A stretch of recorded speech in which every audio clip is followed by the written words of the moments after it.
परमात्मने नमः। ओम श्री परमात्मने नमः। अथ तृतीयोऽध्यायः। अथ तृतीयोऽध्यायः। अर्जुन उवाच। अर्जुन उवाच जायसी चेत् कर्मणस्ते। जायसी चेत् कर्मणस्ते मता बुद्धिर्जनार्दन। मता बुद्धिर्जनार्दन। तत्किं कर्मणि घोरे मां। तत्किं कर्मणि घोरे मां नियोजयसि केशव।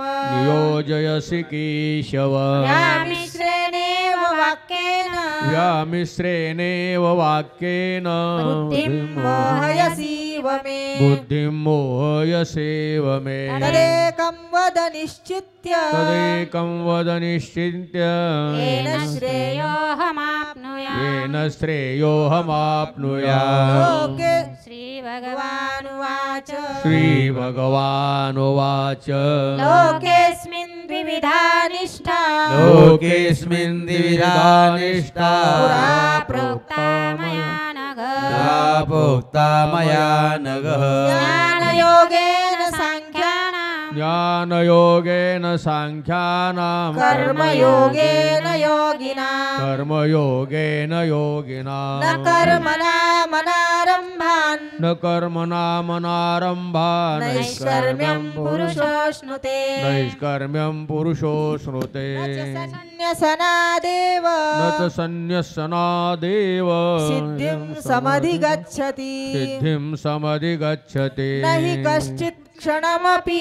न हि कश्चित् क्षणमपि जातु तिष्ठत्य कर्मकृत्। जातु तिष्ठन्त्य कर्मकृत्। कार्यते ह्यवशः कर्म। कार्यते ह्यवशः कर्म सर्वप्रकृतिजैर्गुणैः। सर्वप्रकृतिजैर्गुणैः। कर्मेन्द्रियाणि संयम्य। कर्मेन्द्रियाणि संयम्य यास्ते मनसा स्मरन्। यास्ते मनसा स्मरन्। इन्द्रियार्थान् विमूढात्मा। इन्द्रियार्थान् विमूढात्मा मिथ्याचारः स उच्यते। मिथ्याचारः स उच्यते। यस्त्विन्द्रियाणि मनसा। यस्त्विन्द्रियाणि मनसा नियम्यारभतेऽर्जुन। नियम्यारभतेऽर्जुन। कर्मेन्द्रियः कर्मयोग। कर्मेन्द्रिय कर्मयोग असक्तः स विशिष्यते। तस्य विशिष्यते। नियतं कुरु कर्मत्वम्। कुरु कर्मत्वं कर्मजायो ह्यकर्मणः। कर्मजायो ह्यकर्मणः। शरीरयात्रापि च ते। शरीरयात्रापि च ते न प्रसिद्धेद कर्मणः। प्रसिद्धेद कर्मणः। यज्ञार्थात् कर्मणोऽन्यत्र। यज्ञार्थात् कर्मणोऽन्यत्र लोकोऽयं कर्मबन्धनः। सोऽयं कर्मबन्धनः। तदर्थं कर्म कौन्तेय। तदर्थं कर्म कौन्तेय मुक्तसङ्गः समाचर। मुक्तसङ्गः समाचर। सह यज्ञा प्रजा सृष्ट्वा। यज्ञा प्रजा सृष्ट्वा पुरोवाच प्रजापतिः। पुरोवाच प्रजापतिः। अनेन प्रसविश्वध्व। अनेन प्रसविश्वध्व मेषवोत्तिष्ठकामधु। मेषवस्तिष्ठकामधु। देवान् भावयतानेन। देवान् भावयतानेन ते देवा भावयन्तु वः। ते देवा भावयन्तु वः। परस्परं भावयन्तः। परस्परं भावयन्त श्रेयः परमवाप्स्यथ। श्रेयः परमवाप्स्यतः। इष्टान् भोगान् हि वो देवा। इष्टान् भोगान् यो देवा दास्यन्ते यज्ञभाविताः। दास्यन्ति यज्ञभावितः। तैर्दत्तान् प्रदायैभ्यो। दत्तां प्रदायोभ्यो यो भुङ्क्तेस्तेन एव सः। यो भुङ्क्तिस्तेन एव सः। यज्ञशिष्टाशिनः सन्तो। यज्ञशिष्टाशिनः सन्तो मुच्यन्ते सर्वकिल्बिषैः। मुच्यन्ते सर्वकिल्बिषैः। भुञ्जते ते त्वघं पापा। भुञ्जति ते त्वघं पापा। ये पचन्त्यात्मकारणात्। ये पचन्त्यात्मकारणात्। अन्नात् भवन्ति भूतानि। भूतानि अन्नाद् भवन्ति भूतानि पर्जन्यादन्न संभव पर्जन्यादन्न संभव यज्ञात् भवति पर्जन्यो यज्ञाद् भवति पर्जन्यो कर्म समुद्भव यज्ञकर्म समुद्भवः कर्म ब्रह्मोद्भवं विद्धि कर्म ब्रह्मोद्भवं विद्धि ब्रह्माक्षर समुद्भव ब्रह्माक्षर समुद्भवम् तस्मात् सर्वगतं ब्रह्म तस्मात् सर्वगतं ब्रह्म नित्यं यज्ञे प्रतिष्ठितम् नित्यं यज्ञ प्रतिष्ठितम् एवं प्रवर्तितं चक्रम् एवं प्रवर्तितं चक्रं नानुवर्तयति नानुवर्तयति हयः अघायुरिन्द्रियारामो अघायुन्द्रियारामो मोघं पार्थ स जीवति मोघं पार्थ स जीवति यस्त्वात्मरतिरेव यस्वात्मर्तिरेव स्यात् आत्मतृप्तश्च मानवः दात्मतृप्तस्य मानवः आत्मनेव च सन्तुष्टः आत्मन्नेव च सन्तुष्टः तस्य कार्यं न विद्यते तस्य कार्यं न विद्यते नैव तस्य कृतेनार्थो नैव तस्य कृतेनार्थो नाकृतेनेह कश्चन नाकृतेनेह कश्चन न चास्य सर्वभूतेषु न चास्य सर्वभूतेषु कश्चिदर्थव्यपाश्रयः कश्चिदर्थव्यपाश्रयः तस्मादसक्तः सततं तस्मादसक्तः सततं कार्यं कर्म समाचर कार्यं कर्म समाचरन् असक्तो याचरन् कर्म असक्तो ह्याचरन् कर्म परमाप्नोति पुरुषः कर्माप्नोति पुरुषः कर्मणैव हि संसिद्धि कर्मणैव हि संसिद्धि मास्थिता जनकादयः मास्थिता जनकादयः लोकसङ्ग्रहमेवापि लोकसङ्ग्रहमेवापि सम्पश्यन् कर्तुमर्हसि सम्पश्यन् कर्तुमर्हसि यद्यदाचरति श्रेष्ठः यद्यदाचरति श्रेष्ठा तदेवेतरो जनः तत्तदेवेतरो जनः स यत्प्रमाणं कुरुते स यत्प्रमाणं कुरुते लोकस्तदनुवर्तते लोकस्तदनुवर्तते न मे पार्थास्ति कर्तव्यम् न मे पार्थास्ति कर्तव्यम् त्रिषु लोकेषु किञ्चन त्रिषु लोकेषु किञ्चन ज्ञानवाप्तमवाप्तव्यम् ज्ञानवाप्तमवाप्तव्यम् वर्त एव च कर्मणि वर्त एव च कर्मणि यदि ह्यहं न वर्तेयम् यदि हेयं न वर्तेयम् जातु कर्मण्यतन्द्रितः जातु कर्मण्यतन्द्रितः मम वर्त्मानुवर्तन्ते मम वर्त्मानुवर्तन्ते मनुष्याः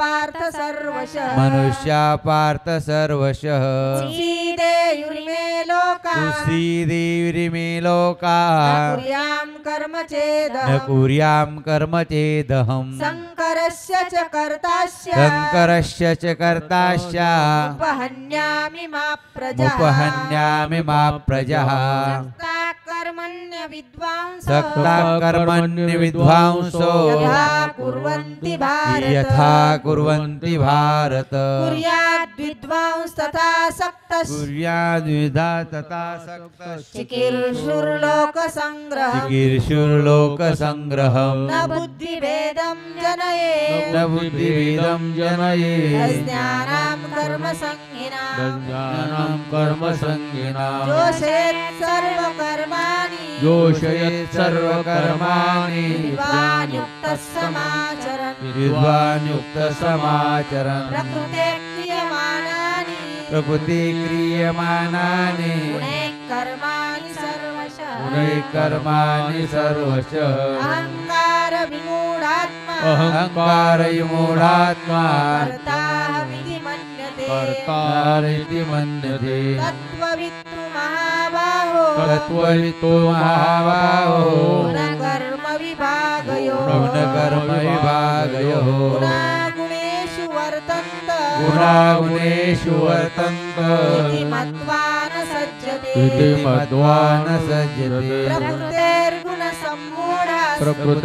प्रकृतेर्गुणसम्मूढः सज्जन्ते गुणकर्मसु सज्जन्ते गुणकर्मसु तान् कृत्सविदो मन्दान् तान् कृष्णविदो मन्दान् कृष्णभिन्न विचालये कृष्णभिन्न विचालये मयि सर्वाणि कर्माणि मयि सर्वाणि कर्माणि सन्न्यस्याध्यात्मचेतसा सन्न्यास्याध्यात्मचेतसा निराशीर्निर्ममो भूत्वा निराशीर्निर्ममो भूत्वा यद्यस्वविगतज्वरः युद्धस्वैगत्वज्वरः ये मे मतमिदं नित्यम् मे मतमिदं नित्यम् मनुतिष्ठन्ति मानवः मनुतिष्ठन्ति मानवाः श्रद्धावन्तो न सूयन्तो तो न सूयन्तो मुच्यन्ते तेऽपि कर्मभिः मुच्यन्ते तेऽपि कर्मभिः ये त्वेतदभ्यसूयन्तो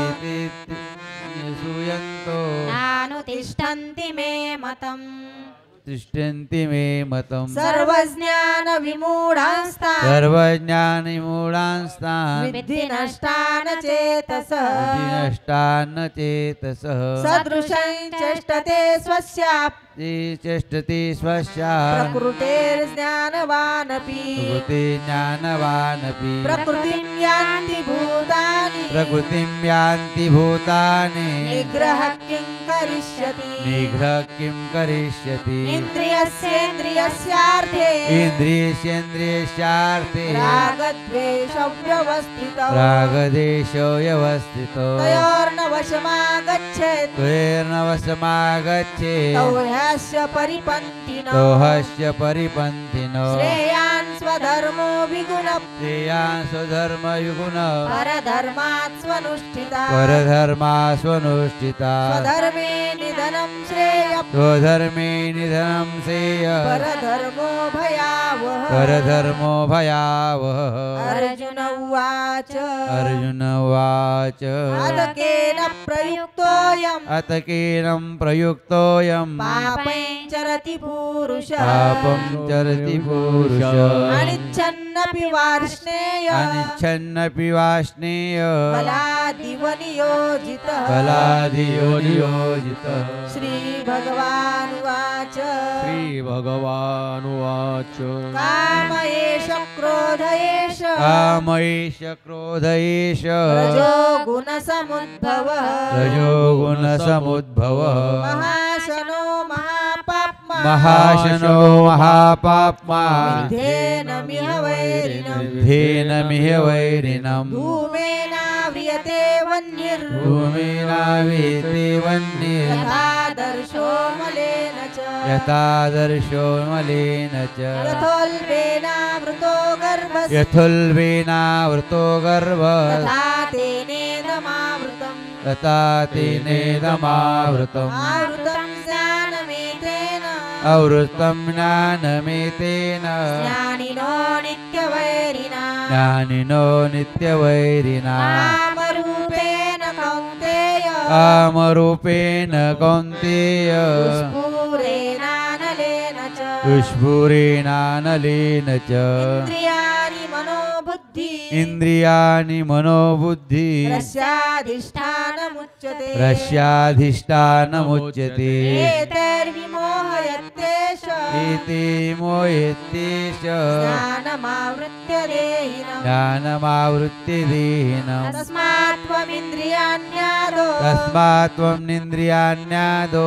नियम्य भरतर्षभ नियम्य भरतर्षभ पाप्मानं प्रजह्येन पाप्मानं प्रजह्येनं ज्ञानविज्ञाननाशनम् ज्ञानविज्ञाननाशनम् इन्द्रियाणि पराण्याहुः इन्द्रियाणि पराण्याहुः इन्द्रियेभ्यः परं मनः इन्द्रियेभ्यः परं मनः मनसस्तु परा बुद्धिर् मनसस्तु परा बुद्धिः यो बुद्धेः परतस्तु सः यो बुद्धेः परतस्तु सः एवं बुद्धेः परं बुद्ध्वा एवं बुद्ध्वे परं बुद्ध्वा संस्तभ्यात्मानमात्मना संस्तभ्यात्मानमात्मना जहि शत्रुं महाबाहो जय शत्रुं महाबाहो कामरूपं दुरासदम् कामरूपं दुर्वासदम् कामरूपं दुरासदम् कामरूपं दुरासदम् ॐ तत्सदिति